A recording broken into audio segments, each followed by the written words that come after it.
السلام علیکم اسٹوڈینٹس، کیسے ہیں آپ لوگ؟ آج ہم چیپٹر نمبر 1 پاکستان کی نظریاتی اساس کا ٹاپک پڑھیں گے، نظریہ پاکستان کے عناصر۔ تو سب سے پہلے تو ہمیں یہ سمجھنے کی ضرورت ہے کہ عناصر ہوتے کیا ہیں۔ عناصر ایلیمنٹس، جز، اجزائے ترکیبی، کہ کسی پاکستان کے نظریے کے پیچھے کون کون سی چیزیں کار فرما تھی جن کو ملا کر نظریہ پاکستان کی بنیاد رکھی گئی۔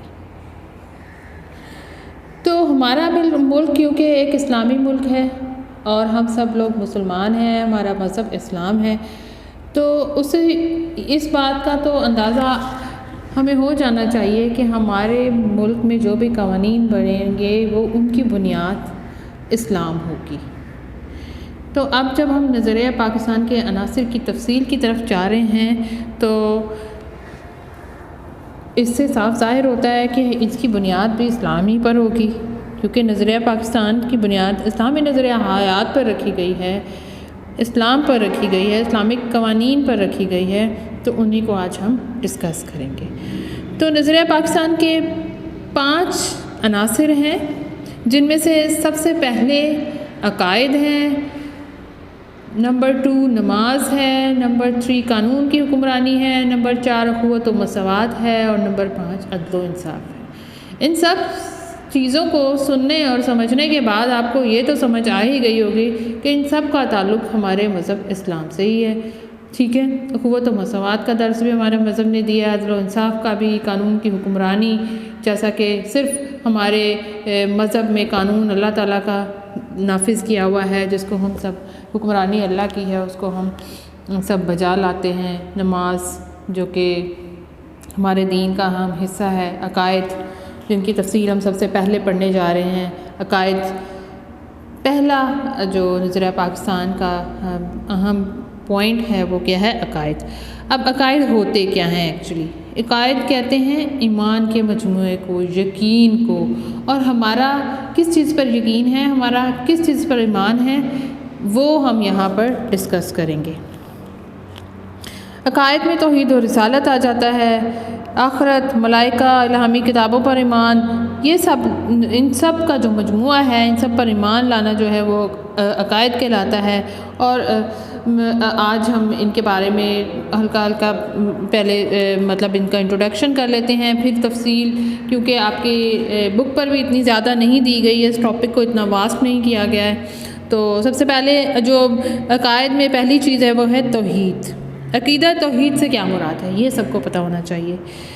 اس سے مراد ہے کہ اللہ تعالیٰ ساری کائنات کا خالق اور مالک ہے، واحد اور یکتا ہے، یعنی اکیلا ہے، اس کا کوئی شریک نہیں، نہ ہی کوئی چیز اس کے علم سے باہر ہے، ہر شے پر وہ قادر ہے، جیسے کہ قرآنی آیات بھی دی گئی ہیں اس کے حوالے کہ بے شک اللہ تعالیٰ ہر شے پر قادر ہے۔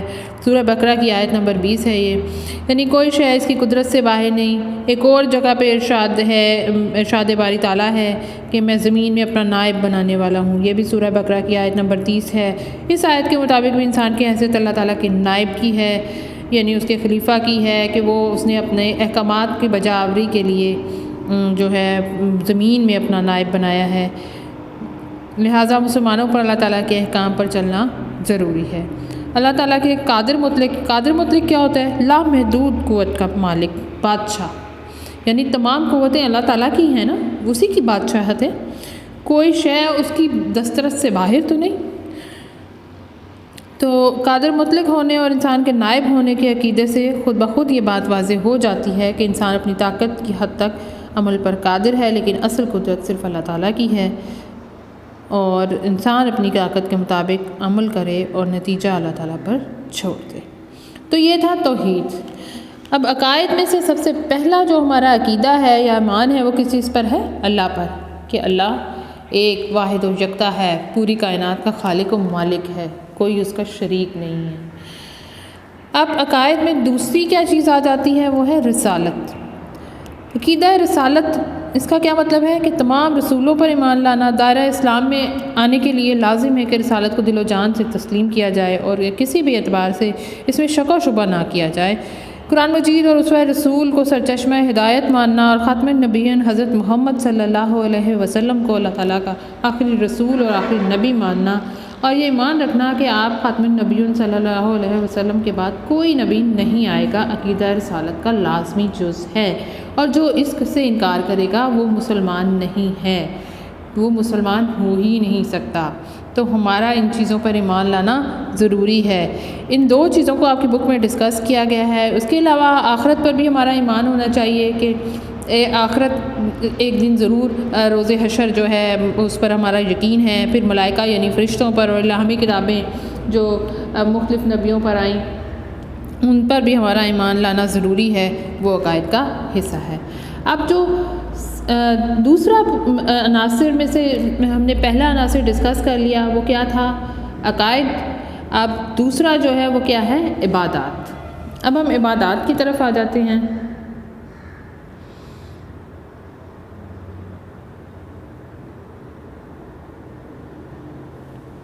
عبادات یعنی ارکان اسلام، اس کو کہتے ہیں ارکان اسلام، یعنی اسلام کے 5 بنیادی ارکان ہیں، اور عبادات اس کا حصہ ہے۔ وہ کیا ہیں؟ سب سے پہلے توحید و رسالت ہے، پھر اس کے بعد جو ہے نماز ہے، پھر زکوٰۃ ہے، روزہ ہے، حج ہے، تو ان کی تفصیل ہم یہاں پر پڑھیں گے۔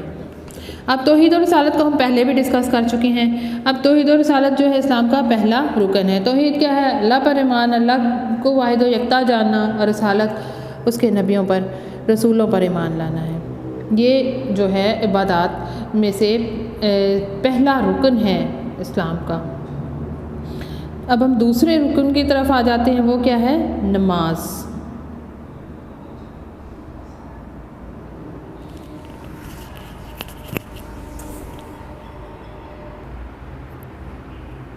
جی، تو ہم کیا ڈسکس کر رہے تھے؟ توحید و رسالت، یہ اسلام کا پہلا رکن ہے، جس کی تفصیل ابھی میں آپ کو بتا چکی ہوں اچھے سے۔ اب ہم آتے ہیں اسلام کے دوسرے رکن کی طرف، وہ ہے نماز۔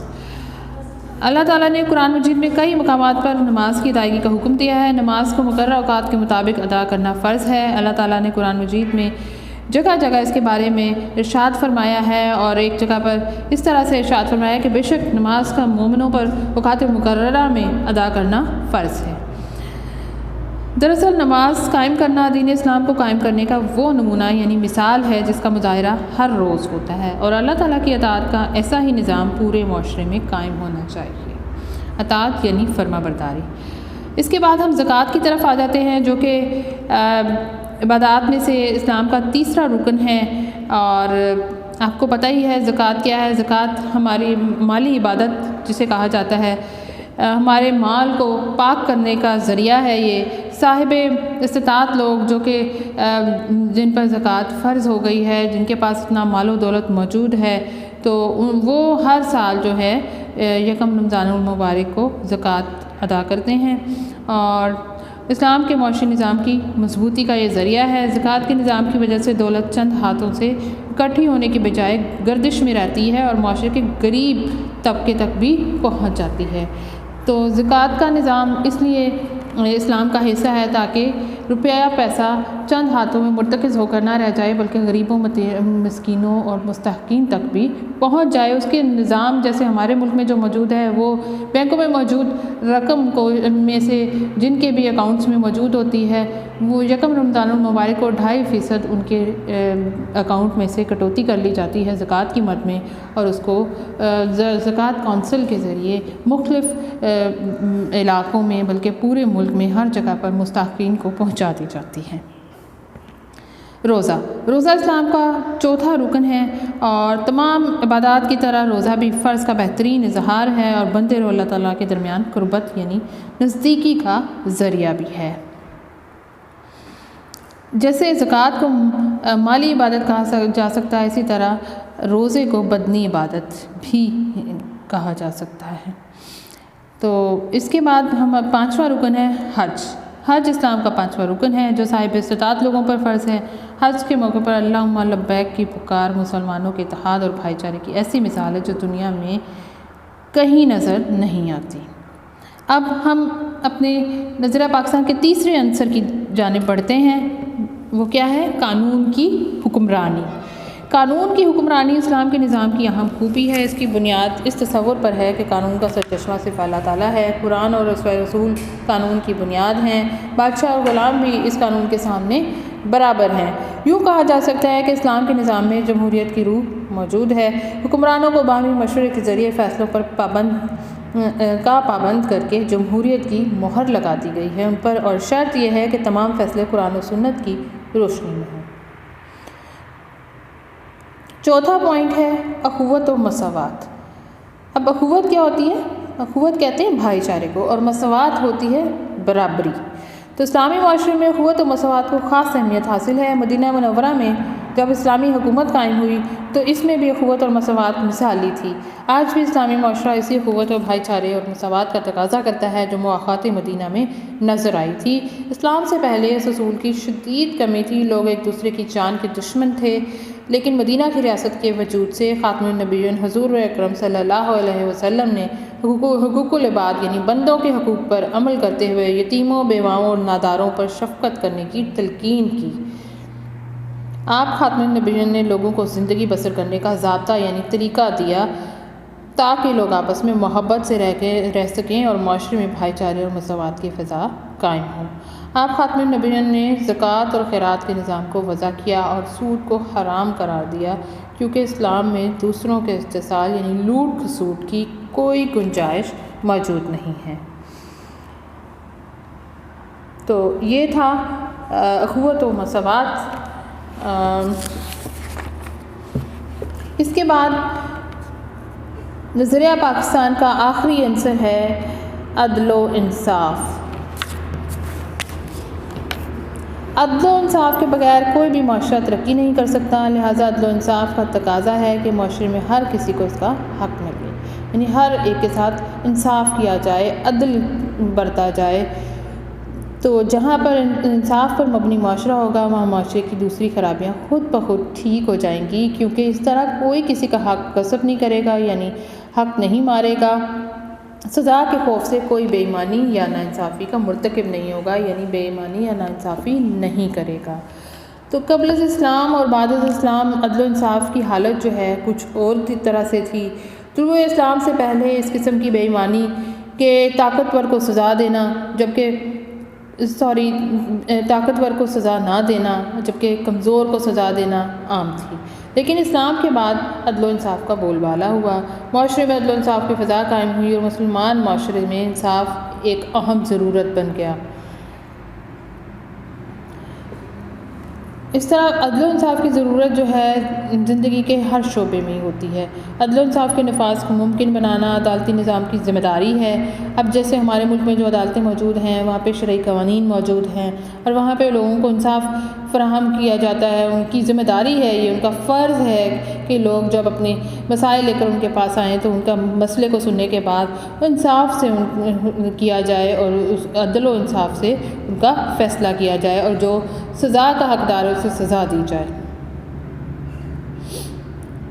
لیکن اس مقصد کے لیے عدالتوں کا آزاد ہونا بھی ضروری ہے، ان پر کسی قسم کا دباؤ نہ ہو، کسی قسم کی کوئی سفارش نہ ہو، کوئی سیاسی دباؤ نہ ہو۔ اگر یہ سب چیزیں غالب آ جائیں تو کسی کو بھی انصاف ملنا مشکل ہو جائے گا، لیکن اگر یہ سب چیزیں نہیں ہوں گی تو قانون کا اطلاق سب پر برابر ہوگا اور امیر یا غریب سب قانون کی نظر میں ایک جیسے برابر ہوتے ہیں، اور اس طرح سزا امیر ہو یا غریب اس کو اس کے جرم کے مطابق ملنی چاہیے۔ عدل و انصاف کا یہی تقاضا ہے۔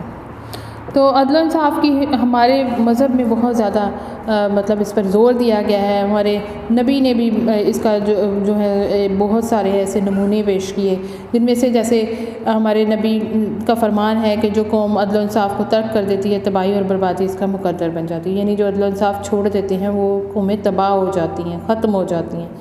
تو آپ صلی اللہ علیہ وسلم نے عدل و انصاف کی بہت سی مثالیں بھی چھوڑی ہیں جو دنیا کے لیے ایک نمونہ ہے۔ ایک دفعہ قبیلہ بنو مخزوم کی عورت نے چوری کی اور آپ صلی اللہ علیہ وسلم سے سفارش کی گئی تو آپ صلی اللہ علیہ وسلم نے فرمایا تم سے پہلے قومیں اسی لیے تباہ و برباد ہو گئیں کہ ان میں سے کوئی بڑا آدمی جرم کرتا تھا تو اسے سزا نہیں دی جاتی تھی، اور اگر کوئی چھوٹا آدمی جرم کرتا تھا تو اس پر حد لاگو کر دی جاتی تھی۔ خدا کی قسم اگر فاطمہ بنت محمد صلی اللہ علیہ وسلم بھی چوری کرتی تو میں اس کا بھی ہاتھ کاٹ دیتا۔ تو عدل و انصاف کی اہمیت سے انکار نہیں کیا جا سکتا، کیونکہ کسی بھی معاشرے میں قانون کی بالادستی سے معاشرہ دن دوگنی اور رات چگنی ترقی کرتا ہے، اور جو عدل و انصاف کا معیار اصول جو ہے وہ اختیار نہیں کرتے وہ قومیں تباہ و برباد ہو جاتی ہیں۔ تو یہ تھے نظریہ پاکستان کے عناصر جن کی آج ہم نے تفصیلی جائزہ لیا۔ امید ہے کہ آپ کو اچھے سے سمجھ آ گیا ہوگا۔ یہاں ہم اپنے ٹاپک کا اختتام کرتے ہیں۔ اللہ حافظ۔